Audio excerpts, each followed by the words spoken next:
And ఇప్పుడు మూవీస్లో ఒక హీరోయిన్కి, హీరోకి, విలన్కి, వీళ్ళ ముగ్గురి కన్నా సైడ్ యాక్టర్స్ బాగా చేసిన మూవీస్ చాలా ఉన్నాయి. బంచ్ ఆఫ్ ఉన్నాయి. ఎందుకు వాళ్ళకి బాగా చేసిన ఫేమ్ ఎందుకు రాదు? హీరోకే, హీరోయిన్కే, విలన్కే ఎందుకు వస్తుంది? మన తప్పే, ఆడియన్స్ తప్పే. మనం అది వాళ్ళది లైక్ లుక్ అయినా డైలాగ్ అయినా ఆ బజ్ వచ్చేస్తాయి కదా సెలబ్రిటీకి. వాళ్ళను పొగిడి ఆ బిజినెస్లో ఉండి మనం సైడ్ ఉన్న యాక్టర్ హార్డ్ వర్క్ అయినా దాన్ని ఎక్కువ మెన్షన్ చేస్తలేం. కానీ ఇప్పుడు సోషల్ మీడియాలో చాలా వరకు ఎవరైతే ఇన్ఫ్లుయెన్సర్స్ ఉన్నారో, ఎవరైతే మూవీ గురించి మాట్లాడతారో వాళ్ళు హీరో హీరోయిన్ కన్నా సైడ్ యాక్టర్ ని పుల్ చేస్తున్నారు. ఈ క్యారెక్టర్ నాకు బాగా నచ్చింది. మేబీ అది వాళ్ళకు లీడ్ రోల్ ఇవ్వకపోవచ్చు, బట్ ఒక గుర్తింపు ఇస్తుంది ఈ మూవీలో ఈయన ఉన్నాడు, ఇంత బాగా చేశాడని. ఐ ఫీల్ సోషల్ మీడియా చాలా వరకు హెల్ప్ఫుల్ అయింది, ప్రతి యాక్టర్ కి హెల్ప్ఫుల్ అయింది. మెయిన్ లీడ్ కాకపోయినా ఎవరైతే అస్పైరింగ్ యాక్టర్స్, డైరెక్టర్స్, రైటర్స్ ఉంటారు కదా, వాళ్ళకి ఒక గాడ్ ఫాదర్ లా వచ్చింది సోషల్ మీడియా. అంటే మన టాలెంట్ మీడియా సోషల్ మీడియాలో పెట్టుకోవచ్చు. లైక్ ఇన్‌స్టాగ్రామ్ గాని. ఇప్పుడు ఎవరండి మనమే లేపుకోవాలి, ఎవరు మనకు వచ్చి సపోర్ట్ చేయడు. సో ఒక సోషల్ మీడియా ఒకటే ఉంది మనకి. మనం ఐడి పెట్టుకోవచ్చు, పేజ్ పెట్టుకోవచ్చు, యూట్యూబ్ ఛానల్ పెట్టుకోవచ్చు. ఆ తర్వాత ఆడియన్స్ మనల్ని యాక్సెప్ట్ చేస్తా లేదా అది మనం అల్గోరిథం తో పుష్ చేసుకోవాలి. ఒక్కసారి ఆడియన్స్ నుంచి ఫేమ్ వచ్చిందంటే దెన్ అది రాజయోగం స్టార్ట్ అయింది అన్నట్టు. అంటే ఈ ఫేమ్ మనకి ఎన్ని డేస్ దాకా ఉంటుంది చెప్పలేం. ఇట్స్ అపాన్ ఆడియన్సే దేవుళ్ళు ఖచ్చితంగా అందరికి. యాజ్ ఏ మనం ఈ ఫీల్డ్ లో ఉన్న వాళ్ళకి, ఇప్పుడు నేను ఇంటర్వ్యూ చేసినా చూడాల్సింది ఆడియన్స్, మీరు యాక్టింగ్ చేసినా చూడాల్సింది ఆడియన్స్. వాళ్ళు మనల్ని ఆదరించకపోతే ఐశ్వర్య చెప్తున్నా మనం ఏ స్టేజ్ లో ఉంటాము. వాళ్ళు మనల్ని చూస్తున్నారు, మన పోస్ట్ లైక్ కొడుతున్నారు, షేర్ చేస్తున్నారు, కమెంట్ చేస్తున్నారు, good or bad secondary thing. At least వాళ్ళు ఎఫర్ట్ పెట్టి టైం తీసి ఎనర్జీ పెడుతున్నారు కదా. సో వాళ్ళ వల్లే మనం ఈ స్టేజ్ లో ఉన్నాం. ఈ మీడియా, ఈ ఆర్ట్, ఈ మూవీ ఏదైతే ఉందో industry, because of the audience. Actors అయినా, directors, writers secondary thing. Primary aspect ఏంటంటే ఫస్ట్ పొజిషన్ ఆడియన్స్ మాత్రమే. మొన్న రీసెంట్ గా ఐబొమ్మ రవి విషయం ఒకటి. ఐబొమ్మ రవికి ముందు మూవీ ఫీల్ ఎలా ఉంది, ఇప్పుడు ఎలా ఉంది? లైక్ పైరసీ పరంగా ఐ ఫీల్ ఇండస్ట్రీకి కొంచెం మేలైంది అనిపిస్తుంది. లేకుంటే ఇవాళ రిలీజ్ అయింది మూవీ, నైట్ వరకు పైరసీ వచ్చేస్తుంది, స్టోరీ మొత్తం వచ్చేస్తుంది. అది క్లారిటీ లేకపోయినా కొన్ని క్లారిటీ వచ్చేస్తాయి, హెచ్డి వచ్చేస్తాయి. సో ఐబొమ్మ రవి ఎందుకు చేశారో నాకు తెలియదు. ఆయనకు సపోర్ట్ చేసే వాళ్ళు చాలా మంది ఉన్నారు. ఇప్పుడు నేను ఏం మాట్లాడినా కాంట్రవర్సీ అయిపోతుంది. కానీ ఆడియన్స్ కి ఒకటే చెప్తాను, మీరు మమ్మల్ని సపోర్ట్ చేస్తేనే మాలాంటి అప్కమింగ్ న్యూ కమర్స్ వస్తారు. యాక్టర్ అయినా, డైరెక్టర్ అయినా, రైటర్ అయినా. ఒకవేళ మీరు ఇట్లా పైరసీలో చూస్తే మమ్మల్ని ఎవరు తీసుకోరండి. ఎందుకంటే వాళ్ళకి అనిపిస్తుంది మా మీద మనీ పెడుతున్నారు కదా ప్రొడ్యూసర్, వీళ్ళకి ఆడియన్సే లేదు, వీళ్ళకు మార్కెటే లేదు, ఎందుకు తీసుకోవాలంటారు. ఒక్క పైసా ప్రాఫిట్ లేనప్పుడు యాక్టర్ ఎందుకు తీసుకోవాలంటారు. చాలా వరకు యాక్టింగ్ చూడరు. మా లాంటి వాళ్ళు ఇంకా గివ్ అప్ చేసేస్తారు, ఏదో ఐటీ కంపెనీలో ఏదో జాబ్, కార్పొరేట్ జాబ్ చేసుకుంటారు ఇంకా అని డ్రీమ్స్ చంపుకొని. అండ్ ఇంకోటి, నేను నెగిటివ్ కామెంట్స్ పెట్టే వాళ్ళకి చెప్తున్నాను. లైక్ ఎట్లా అంటే, ఎంత బాగా యాక్ట్ చేసినా ఒక మూవీలో కానీ ఎందులో కానీ ఒక ఫీల్డ్ ఎంచుకుంటే అందులో ఎంత కష్టపడతామో మనకే తెలుసు. లైక్ ఒక బ్యాడ్ కామెంట్ పెట్టేస్తారు, నీ ప్లేస్లో వేరే వాళ్ళు ఉంటే బాగుండు, వాళ్ళ ప్లేస్లో వేరే వాళ్ళు ఉంటే బాగుండు అని చెప్పేసి పెట్టేస్తారు. మీ కామెంట్ వల్ల మా కాన్ఫిడెంట్ లెవెల్స్ దెబ్బతింటున్నాయి. మేము నమ్ముకొని వచ్చింది కలమ్మ తల్లిని, మేము ఇది తప్ప ఇంకేం చేయలేం. అంతే. ఒక హీరోయిన్గా కానీ, హీరోగా కానీ, ఒక హోస్ట్గా కానీ మేము నమ్ముకుంది కలమ్మ తల్లిని, ఇది తప్ప మేము ఏం చేయలేం. దయచేసి కామెంట్స్ పెట్టేవాళ్ళు ఒకసారి చూసి ఆచి తూచి కామెంట్ పెట్టాలి. మేము మీకు కనిపిస్తున్నామంటే మీ ఇంట్లో నేను ఒక తమ్ముడు లెక్కనో, తను ఒక చెల్లి లెక్కనో, అక్క లెక్కనో కనిపిస్తుంది. మీ తమ్ముళ్ళని మీరు తిట్టుకుంటారా, మీ అక్కలని మీరు తిట్టుకోలేరు కదా. అది అలా జస్ట్ కామెంట్ చేసేటప్పుడు చూస్ చేసుకోండి. ఆ కామెంట్స్ వల్ల చాలామంది ఫీల్ అయ్యి, సార్ ఇట్లా కామెంట్స్ వస్తున్నాయి సార్ అని చెప్పేసి నాకు చెప్పిన వాళ్ళు కూడా చాలా మంది ఉన్నారు. కామెంట్స్ వస్తాయండి. ఇప్పుడు రీసెంట్ గా నేను కొంచెం హ్యాపీ ఫీల్ అయిన మూవీ పాటలు పెడతా కదా, ఒక్క మూవీకే ఇంత బిల్డప్ ఆట. అట్లా మూవీస్, ఒక మూవీ కోసం లక్షల మంది ఉన్నారండి. లక్షల మంది వెయిట్ చేస్తున్నారు. ఆ 1,00,000 మందిలో తిను సెలెక్ట్ అయిందంటే మనం అప్లోడ్ చేయాల్సిందే తినకి. సూపర్. నేను ఇంకా రిప్లై ఏమి ఇవ్వలేదు, కమెంట్ డిలీట్ చేసేసిన. నెగిటివిటీ వద్దు మనకు. అండ్ ఒకటి ఇదంతా పక్క పెడితే I have sari for you.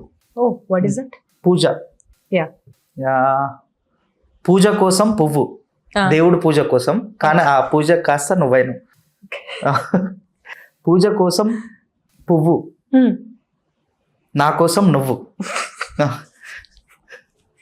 ఒకసారి నవ్వు నవ్వు. యా, నవ్వినందుకు ఇదే మన లవ్వు. కైసే రే? బహుత్ అచ్చా హై. ఓకే. యా, మా వాళ్ళు డివోపులు కూడా నవ్వుతున్నారు. అలా మీకేమైనా ప్రపోజల్స్ వచ్చాయా? వస్తుంటాయి.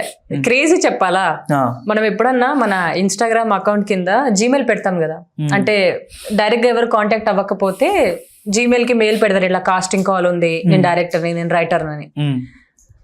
అది వాళ్ళ కోసం పెడితే కవితలు వస్తున్నారు 70-80%.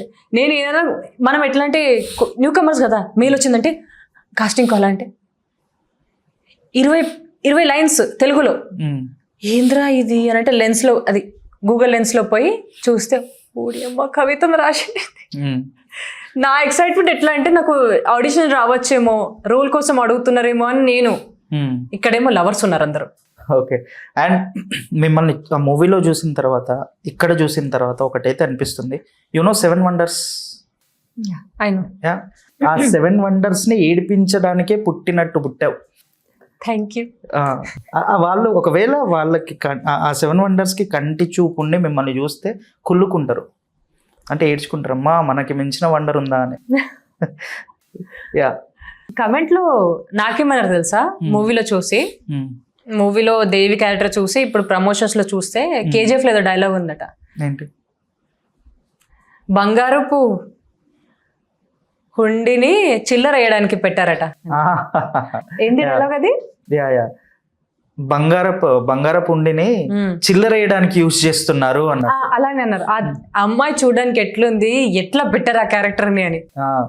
అండ్ కానీ ఆ క్యారెక్టర్ వల్లే కదా మీరు చాలా క్యూట్ గా అనిపించారు నిజంగా. ఆ క్యారెక్టర్ వల్ల ఇప్పుడు మీరు ఇఫ్ ఇన్ కేస్ ఆ క్యారెక్టరైజేషన్ లో వెస్టర్న్ వేర్ డ్రెస్ వేసుకొని ఉంటే అంత పేలేదు కదా. పేలేదు కాదు. మీరు అట్లున్నారు కాబట్టి లైక్ ఎట్లా కొంచెం ఇన్నోసెంట్ గా చాలా బాగా క్యూట్గా ఉన్నారు ఆ క్యారెక్టర్ లో.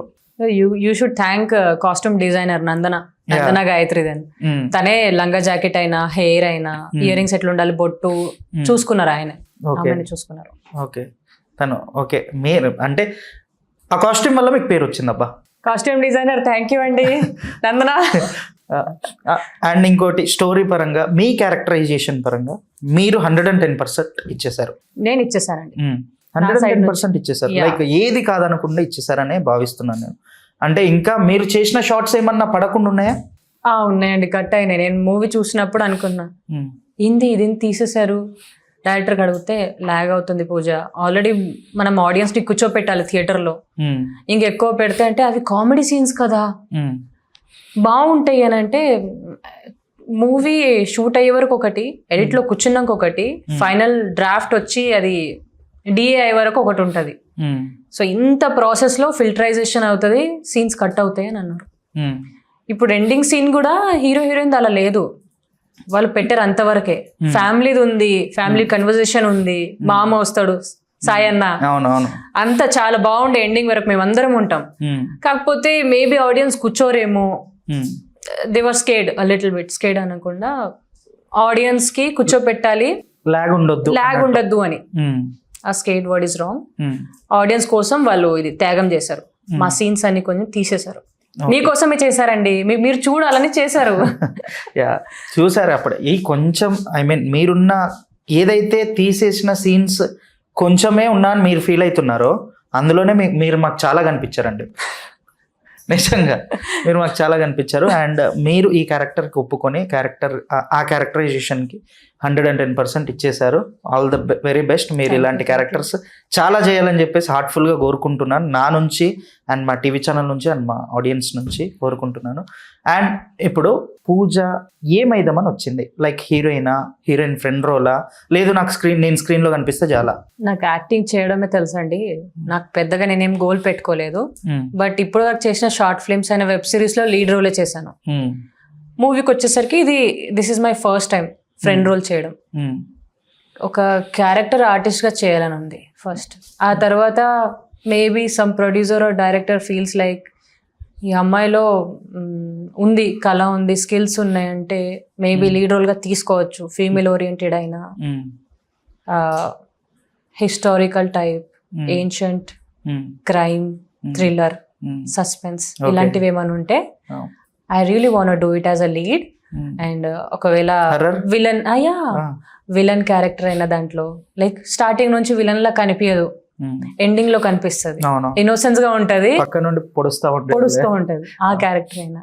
సో క్యారెక్టర్ ఆర్టిస్ట్ నుంచి ఆ జర్నీ సాగిస్తూ లీడ్ గా చేసి మళ్ళా విలన్ గా చేసి మళ్ళా క్యారెక్టర్ ఆర్టిస్ట్ గా చేయాలని ఉంది. మ్యారేజ్ అయిందా మీకు? లేదు. మ్యారేజ్ ఎప్పుడు? No marriage. ఫీల్ అవుతామండి. చెప్పండి, లైక్ ఎప్పుడు మ్యారేజ్ అంటే ఎందుకు నో మ్యారేజ్ అని? పెద్దగా ఆలోచించలేదు. యాక్టింగే లైఫ్ అనుకొని వచ్చాను కాబట్టి మ్యారేజ్ గురించి ఆ కాన్సెప్ట్ రాలే బ్రెయిన్లో.